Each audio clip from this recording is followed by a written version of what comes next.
dear listeners, and welcome back to another episode of the Counternarrative Podcast. Today, we have the privilege of exploring the often overlooked aspect of single life and what it truly means to embrace it. I am Rihanna Ojoba, and I have here with me the incredible, brilliant, and amazing Tiara Oluwabukumi Fade. Thank you, Rihanna. Our guest today is the esteemed Dr. Bella De Paulo, a social psychologist, and has written books such as Single at Heart, Singlism, and Singled Out.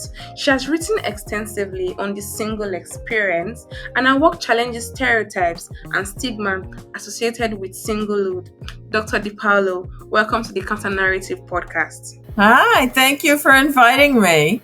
It's lovely, and I've been reading your book, and I've just been asking myself, should we be single or should we just remain where we are? But it's really insightful, and we're thankful for you and for your knowledge. It's really lovely reading your thoughts. Thank you so much.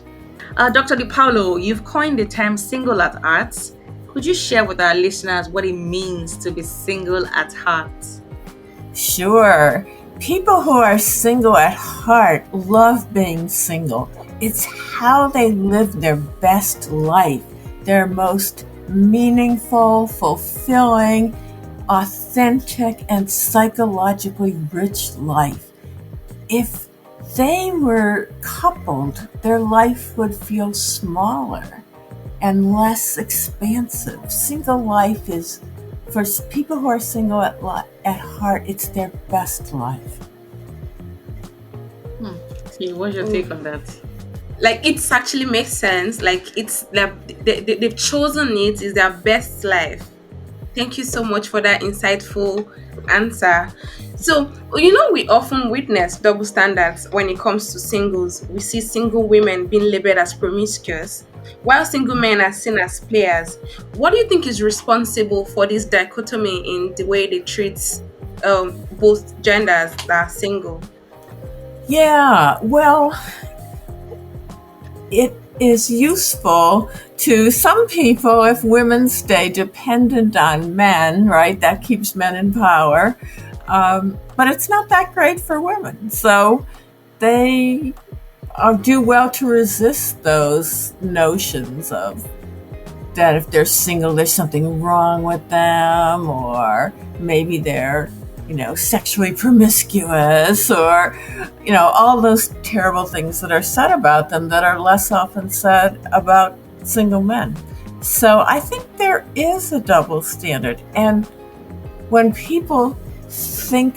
I ask people if they think single men and single women are treated differently, they'll often say, oh, sure, single women are pitied. Single men are seen as, sowing their wild oats, and that's a good thing. Or they say that, single women are called spinsters, and that sounds a lot less great than being called a bachelor. And all that is true. But there is also a lot of putting down of single men, too. And a lot of the people who are single at heart are men. And that means that they are very mature, self-reflective, authentic people. So I think the double standard is unfair to women, but sometimes it's unfair to men too. Do you think that the double standard is as a result of the patriarchal society we live in, where women are expected to get married and reproduce and okay, yes, for sure. Thank you very much for that answer. And then when it comes to double standards, women are supposed to remain pure. Yeah. While men can, how do I put it? They say that men should test their manhood, but it does not apply when it comes to women. So again, it's the patriarchy, and of course purity culture. Purity culture. And it's very purity culture really harms women. Oh yes, it does. It does harm women. So if we're having this conversation, we have to be able to establish that purity culture harms women. But for men, I do not think there is, and I don't think it even exists for men, does it? No, purity culture is basically for women, because women are expected to be clean, to be pure, to marry and stay that way. But men can do whatever they want to do, and it's crazy because you want men to be able to do whatever they want to do. So who are they going to do it to? Why you women? with women, and then they say yes. that then if you as a woman who has kept herself says, you know what, I want to be with a man that has also kept himself, you hear responses like, how dare you want that? Or until you have to mold him yourself. Yeah, they say you Yeah. have to mold him. So it means that it's okay for men Yeah. not to be pure, but it's not okay for women not to be. Yes, it's double The system is standards. deeply rooted in patriarchy, and I think Yeah. that's it. Okay, Yes. Dr. DePaulo, you referenced Dr. Amy Blackstone's book Childfree by Choice, highlighting that those without children engage in social reproduction by helping others become contributing members of the society. Does this suggest that single individuals, particularly women, are more likely to contribute to their communities than husbands and fathers? It may. Single women are very generous and altruistic, and they're also really good at friendship. And I think that's one of the reasons why women often do better at being single than men do, because they're very good at nurturing their friendships. But both single men and single women tend to be very giving people. They give to their communities, they give to the people they care about. And so I think the stereotype of single people as selfish is exactly wrong, because in many ways, single people are actually more generous with their time, with their caring, with their money than coupled people are. I agree, because I have single friends and they're always willing, like, especially women, they're always willing. I mean, the chances of me finding a single woman to babysit my children is higher than finding a male or a A man. single man. Of course, and of course, aside from the fear of is a man, What can he does he even know the exactly first thing does he about even know babysitting? exactly does he even know the first thing? Does he even know what to do without? If I say, oh, I'm not going to be around for 4 hours, am I really going to have those 4 hours to myself? Or he's calling you at every minute to ask you, oh, what did they eat? Oh, maybe I clean them. Exactly. And when it comes to nurturing Yeah. friendships, I agree with Dr. Paulo. So many women do that a lot. And that's why we have so many men who they cannot even hold friendships. And in conversations, you're hearing that, for example, when I could tell Tiara that, oh, T, I love you so much. You're incredible. You're awesome. You hear men say that, oh, I cannot tell my male friend that I love them. And I'm like, Yeah. why? And Why they don't go, you? no homo? Why? What you mean by no hope? Can't you just nurture this beautiful thing that you have with your friend, with your male friend, with your colleague? There's nothing wrong about it, and I hope that someday, one day, men are truly able to just live without having to overthink things or attribute unnecessary things to something as simple as I love you. Yes. I love you, by the way. I love you That too. is so sweet. I love seeing that. That is wonderful. And I wish more friends would be like you two, where you are close and you acknowledge it and you tell each other what you mean to each other. Because that's not something that only romantic partners should do.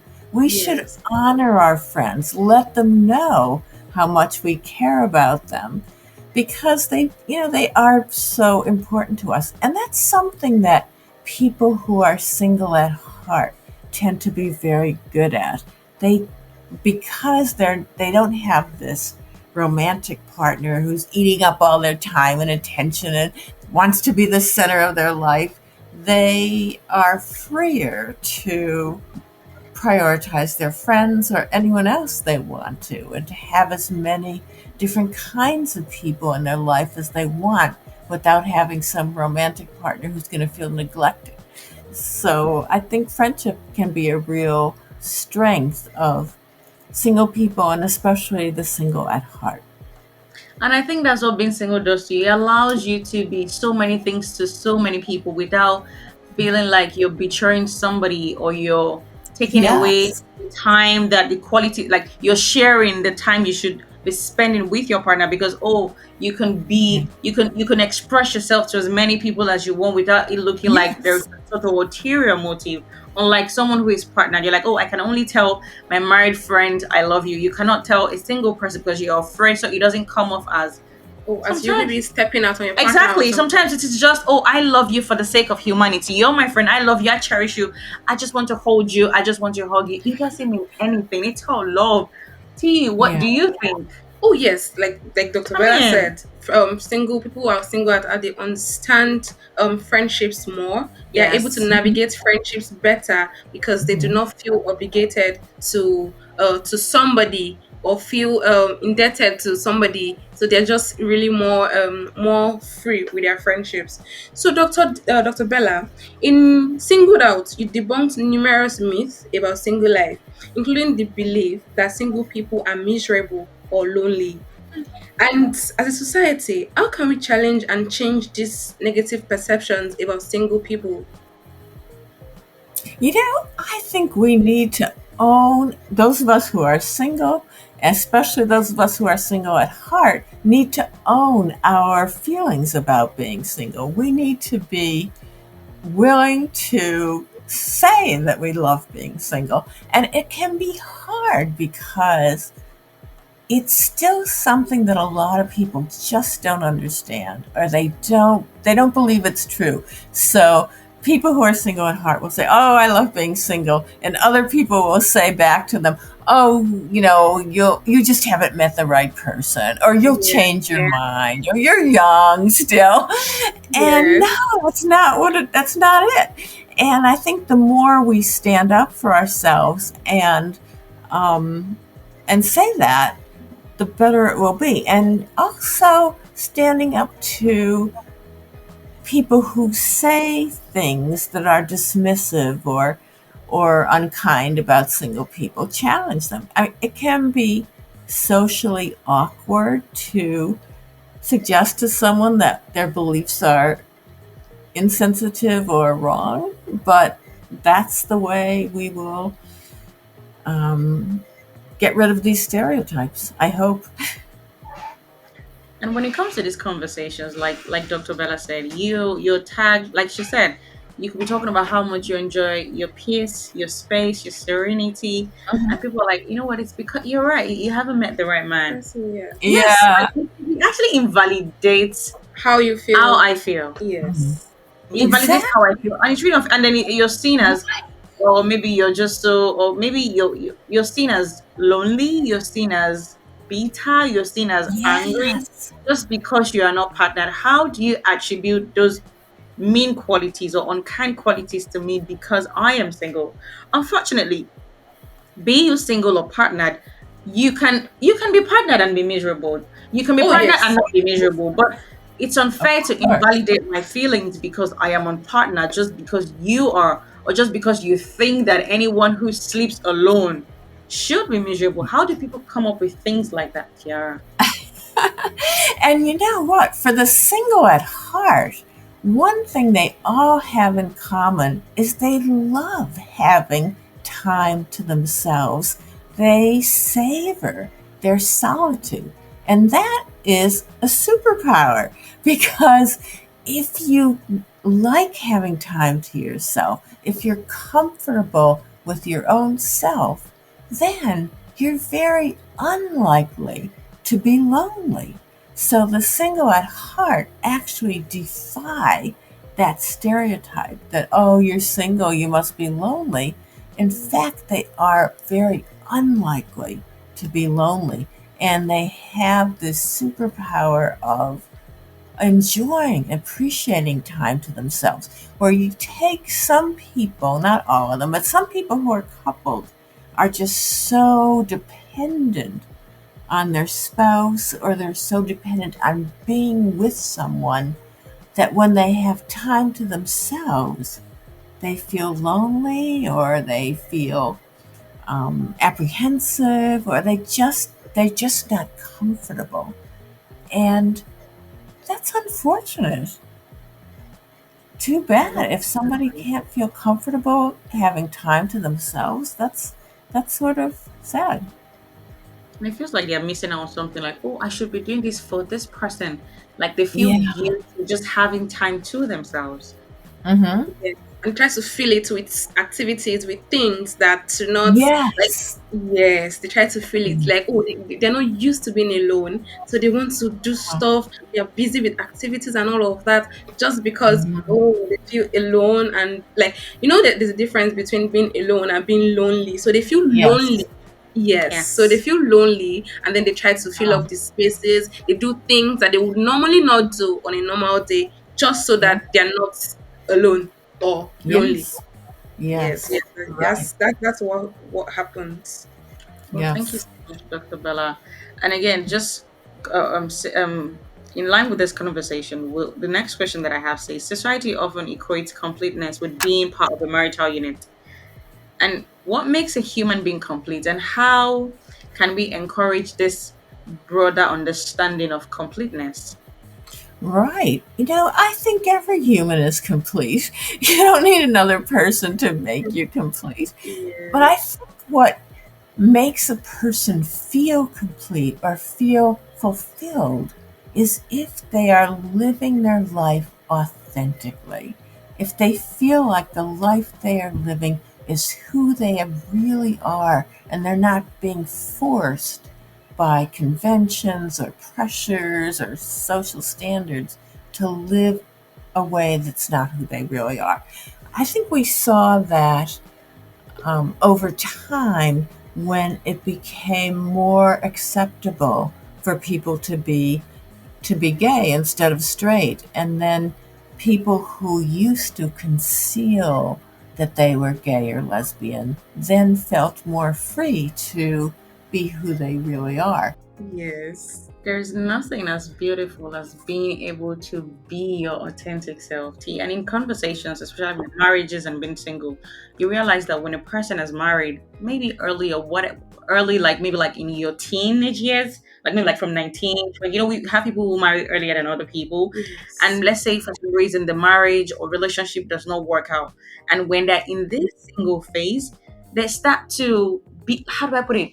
They start to discover themselves. And in that, they're like, oh, I never even knew who I was before I got married. So they have to yes. go through this single phase and they're like, oh, okay. So now you know yourself. You can be your true self. You learn so many things about yourself. So even if you want to end up being partnered, there's going to be a lot of There will be a self change. There will be a introspection change. as well. Yes, there will be a Yes, change.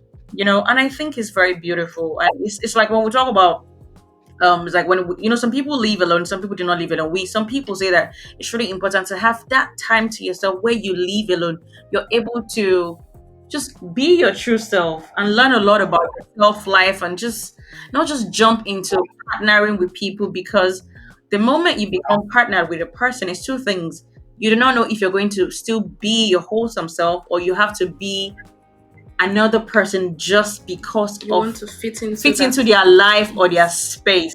So it's really difficult to not be able to navigate all of this, especially how sometimes people With the crave way this, affection, yes. and I think it's really important really to have these conversations. And I'm really grateful for you, Dr. Bella, for this amazing thing you're doing, trying to make it, like it's not normal. That's like, it's not normal Yes, to be single. single. Like, it's not seen as a normal or regular thing. So I am happy that we have people like you who are making it the new normal, who are shedding light into stuff like this and making it um now telling people, Acceptable, and it's yes, that it's okay. okay to be single. You don't have to be partnered at all costs. So thank you so much for the work you're doing. We're really, really happy that you're doing this, and thank you so much. To say, are you single or hard, Tiara?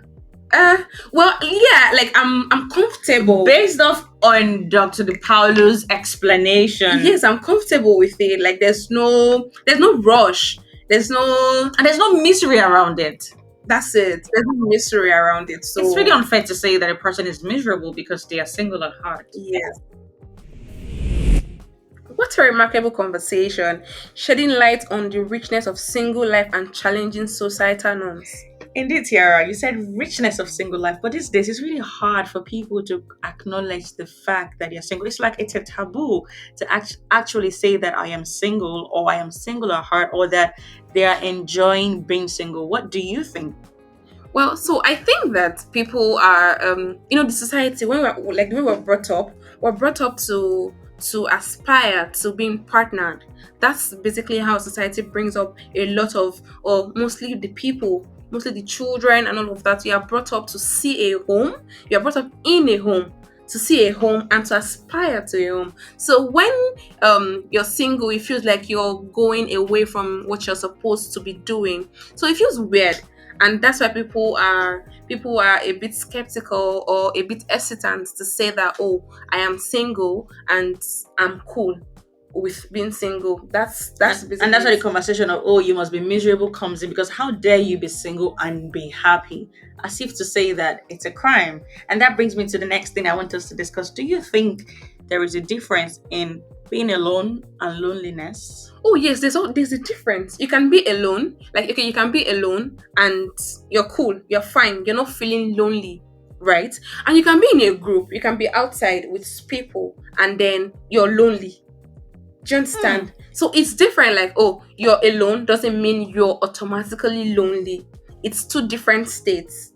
Being like for me now, I enjoy being alone a lot. Actually, I enjoy being alone. So I stay. So when I'm alone, I am not lonely. I love and enjoy my own company. And you do things that makes you happy, and you fill up that space because I fill up that space with things I like, not trying to please anybody or feeling like, oh, I'm not okay right now because I'm alone. It's very important to be able to be used to your own company. You don't always have to be with people, and even when you're with people, sometimes you'll be lonely, and you just because you're not flowing with them, so you'll be lonely amongst people, or just maybe you're not your authentic self. And it brings me to this conversation how when you hear that a relationship is broken, and then you hear people talk, and then you at the other end, you're like, oh, I could have sworn that you were happy, and you're hearing things like, I was lonely, I was miserable, and you as a single person, you can't relate. You can't relate because you're like, how were you in a partnership and you were experiencing something like loneliness and misery? Sometimes it doesn't add up. So it simply says that you can be in a partnership and be lonely, or even feel alone. Yes. And sometimes as well, you can be single and you wouldn't feel either of these two, and just maybe you do. But of course, it simply also says that there's a huge difference in being alone. Being alone, like, oh, I'm all by myself, doing what I like, doing what I enjoy, and being lonely is, different things. Yeah, obviously two different things. Yes, and it's really important that people stop invalidating how single people feel or projecting on them and saying, oh, I know you're miserable. I think it's really an unfair thing to say to someone. Yes. You know what Dr. Bella said about the fact that, oh, you can say you're single and they tell you that, oh, it's because you've not found someone, you're still young, you'll change your mind. All those things are invalidating of how people feel. Just let people be, to be honest. Just let people be. I think that wraps up our enlightening conversation. We thank you all for tuning in. Indeed, Tiara, as we wrap up this enlightening conversation, let's turn the spotlight back to you, our listeners. Do you have questions for Dr. Bella De Paulo or experiences related to singlehood that you'd like to share? Connect with us on social media and let's continue this vital conversation. And that concludes the main part of today's episode. Dr. Bella De Paulo, thank you for your valuable insights into singlehood and completeness. And to our listeners, thank you for joining us on another episode of the Counternarrative Podcast. Until next time, remember to keep questioning, keep challenging, and keep amplifying your voices. Stay curious, stay informed, and remember, your perspective matters.